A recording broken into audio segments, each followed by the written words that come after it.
Hey guys, Rich here from Trollline Fishing. Here are the 10 items that I would purchase if I was just starting ice fishing, especially with the season just around the corner. There's lots of things that you need to, that I think you should have with you at all times just to make it a little bit easier for you.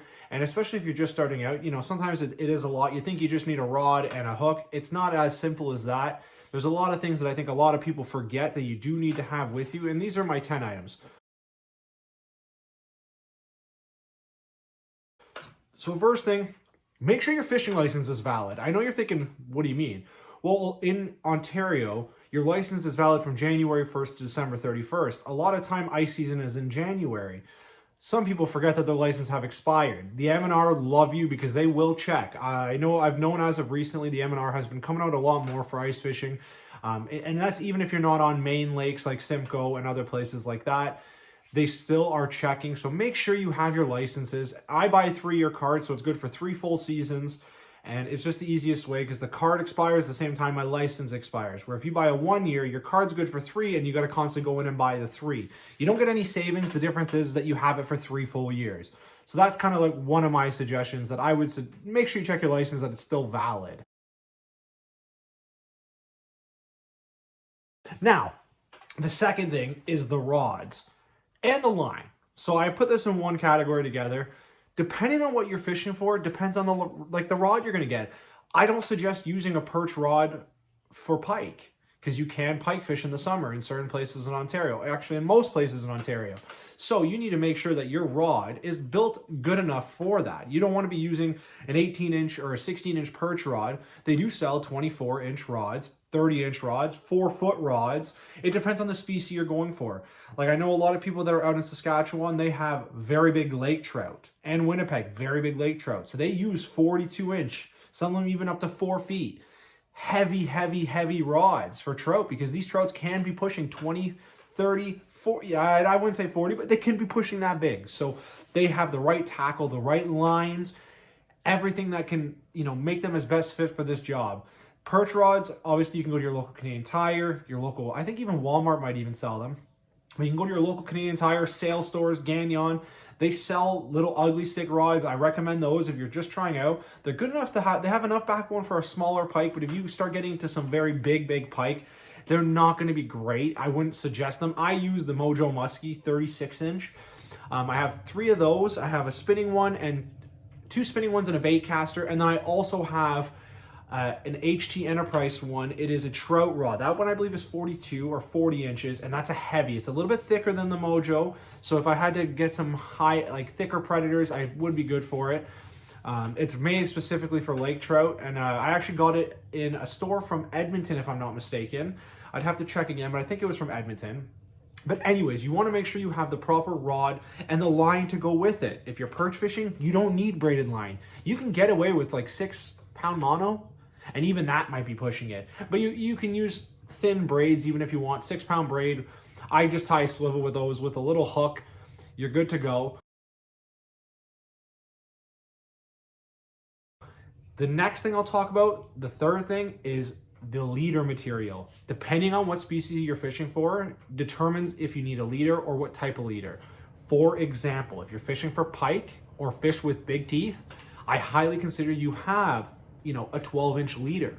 I like to put on a 50-pound, some people might think it's excessive, but I put a 50-pound leader on 50-pound line I think I'm running, or it's either 50 or 60-pound line, braided line, yes, on a small little 200 series reel, down a hole, fishing for the pike. And that's just how I like to fish for them, just because the leader gives that protection from the teeth. And it's better, it's safer. It's not safer, I guess safer is not the word I'd use, but it's definitely better if you're trying to pull those predators in. Now, the fourth thing I'm going to talk about, actually, let me go back to that here. Trout, they're very weird. You can have 20-foot braid, then you can have a 6-foot tie of, 10-pound fluorocarbon. So it gives that clear because they get spooked. I guess that's the other thing I wanted to kind of clarify with leader. The fourth thing I want to talk about is the hooks. So, for example, you got to know what you're fishing for, what rigs you're bringing, and stuff like that. So, for example, a pike. I use it's a V. It's a V. I don't know why I did a V like that. It's a V with 2 treble hooks. I hook my dead bait because I dead bait for pike. If I was fishing for perch, it would just be a small weighted hook. You hook on a minnow, drop it down a hole. If you're fishing for trout, you might do a white tube jig. You don't know. So you have to be prepared. You got to know what you're fishing for. I think that's the biggest thing too. I'm going to go back to that. Your number one thing you should actually have is know what you're fishing for, because that depends on what you're buying. If you're going to only be perch fishing, you're going to buy perch gear. If you're only going to be fishing for pike, you're going to buy pike gear. You're allowed 2 lines in Ontario. So, and some places 1. So you have to read the regulations. It's kind of back into the license tie. All these points are kind of tied, as you can tell. Now, this is a little bit different. If you can afford to have a sonar or Navionics on your phone, because I have the one on my phone and I have a little carry one that just tells me depths, that can be huge. You don't need it to sit there jigging, which obviously it's nice if you're in 60 feet of water and you can see things going by. That's how I noticed that there was about a 12-pound trout going around my hole, and then all of a sudden I reeled up and it was starting to attack my bait. I missed it, which sucks because it would have been my personal best lake trout. I'm assuming about 12 pounds, but it could have been smaller, could have been bigger. I don't know, but it was a nice sized lake trout. Now, those can help you get edges and walls if you're unfamiliar with where you're fishing. If it's somewhere you fish during the summer, go to the spots where you know, because a lot of the times those are gonna be the right areas. If you're fishing for them in summer, there's a good chance they're there in the winter. So make sure, if you can afford to have Navionics or sonar, I recommend that. That's something that I take out with me. I believe the Navionics app is like $35 for the year or something like that. I like it because it's very detailed. You know, it's nice to have the extra little tips. And, you know, some people put warnings on there. Like, some of those people are really nice. They put like, hey, like if you're out in the summer, hey, careful, you know, submerged thing, can't see it, dangerous if water levels are low. They let you know. Now, I'm going to talk to you about another thing you need to bring. This is number 6, I believe, an auger. Don't forget an auger. You need to buy a hand auger, the drill attachment so you can attach a drill. You need to have an auger with you. I don't recommend spudding the ice because it is a pain in the ass. I don't like cutting out holes in the ice because it can be very dangerous. You have to leave markings and all this, where at least the hole, it'll freeze over quite fast, and it's not as bad if you have an 8-inch hole. It's very hard for an adult to put their foot down an 8-inch hole. Considering I wear a 14 boot, my foot can't go down that hole physically. Like, I literally need to dip my toe in first. Most people, it's a little bit safer than cutting out a massive hole in the ice, and it actually is, I believe it will be not illegal, but you can be charged if something happens, because there's a case that happened recently that I've been kind of keeping up on where they cut out a hole, they didn't mark it, a snowmobiler hit it, crashed a snowmobiler, and they ended up finding out the people who cut the hole. And yeah, it's a whole interesting case. I don't know how that's going to end, but I don't think it's going to end well. You need to have the proper tackle. So the proper tackle, considering, like, not tackle, like terminal tackle, you need to have the proper hooks. I actually have a little bit of my baits here. So like, I jig this for trout, I jig a lot of this stuff for trout in all honesty, and then some of it I actually do to hopefully entice pike, because I like to be active sometimes on the ice, or perch. So there's little guys in here, I'll show you. This little guy right, I don't want to get it in my hand. I don't have one of my pike ones with me. But this guy right here, oh, these hooks are so small, but so sharp. So this little guy here, you can hook on a minnow to it, you know, pop it. You can use this for walleye. I got this guy here, she's a ripping shad. You rip her, it just goes like that the whole time. Helps you set off for trout. So, you know, I do a lot of things like that for them. So there's different baits and different tackle you can have.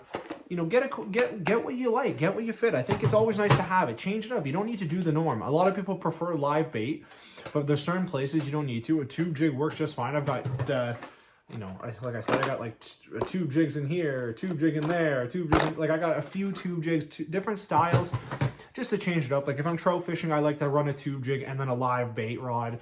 It's just more fun, and it's interesting. I guess it just keeps you busy, because it can be boring. You need to have the proper pliers to remove the hook. If you're fishing for predators, you need to have hook removers. You need to have jaw spreaders.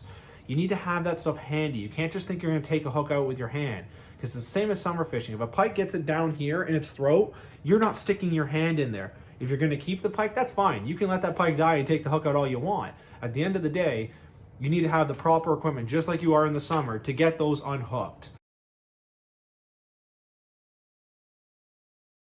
Now, if you are predator fishing, I will post a link below, an HT tip out. I will explain it to you. It has changed the game for how me and Steve fish for these. Instead of having a jaw jacker that sets off, you got to get there because your rod's under tension, or you know, I think the automatic fisherman that, you know, clips in, hits, sets the hook for you. Instead of those type, we do a lot of free bail system. So what happens is, it's your rod's in a holder. The line is loose. It's on a flag. What happens is, as a fish pulls the line, the flag goes up, you have an open bail, so they can take line freely. What happens is now, once you notice the line stops, you see your flag, you walk over, you don't need to rush. You reel back the slack. Once you feel a little bit of, so you're reeling back the slack. Once you feel a little bit of tension, boom, you set the hook yourself. So I've done that in a bunch of our other videos, as you can see. I have something, we call it the iFish 9000. It's just the iFish. It's a big holder that you kind of hook on. What happens is, when the fish takes the line out, it sets a flag off. And it just gives you a little bit more time to get there. It lets the fish take what they're going and kind of do what they're doing. So it's a good thing to have, a good thing to look for. Depending on what you're fishing for, you should definitely get holders accordingly. If you're going for perch, you can realistically leave it in a little holder like this, kind of just jerk the line. If you see something happen, boom, you set the hook. Or you can keep it in your hand and just pop, pop, pop. You can do that as well. But when you're fishing for pike, I don't recommend putting it on a bucket holder, because Steve has had where his rod has come right out of those holders because he used to use the red ones. It's a red base like this. There's an arm coming up and your rod sits in, and it just, if you would just watch his rod do this. He said he'd lost 5 or 6 rods in his time ice fishing until I came in with my little contraptions and said, hey, I'm doing free bail because this is stupid what we're doing here. Like, you're waiting for a rod to go down the hole. I used to pack the snow on mine so that it would freeze and then it would be an ass to get out after, just I didn't want to lose my rod. Get holders appropriate to what you're fishing for. Now, the next topic is probably the most important. The two next are actually the most important. The 9th thing that I would never, ever, ever go without is proper winter attire. Dress warm. Double socks. Proper winter boots. Waterproof and snowproof. Those are huge. I just bought some baffins. I'll put the link in the description so you guys can see them. They're baffins. They're full rubber. They go up to about your shin. They are rated to, I think, minus 110 degrees Celsius, which is absolutely asinine. You don't need that, but minus 30, some days me and Steve have been out there. It helps you stay warm. That is something that I really think you truly need, is to stay extra warm. The coats, thermal gear, all of it. Proper set of mitts, everything. Neck warmers, hat, if you want a balaclava. Dress warm, guys and girls. It can get pretty rough out there, and you'd hate to have a day cut short because you're not warm enough. That is the worst reason to cut a day short. The best reason would be you smashed your limit out if you're keeping limits. That's what it is. Now, the last thing on the list, the 10th thing, is you got to make sure you bring food. So I also put food thermos on this. So the reason I'm saying thermos, I recommend you get a very good thermos. What I like to do is, and Steve and me just started this even in the fall, we fill, he's got a 2-liter thermos. I want to get that as well. I have a 1 liter, a 114. He's got a 2.2 or something like that. A 2-liter thermos we fill with hot scalding water. So what we do is we boil a kettle, dump it in, reboil the kettle again, dump it back in, close it up. We bring 2 Mr. Noodles each.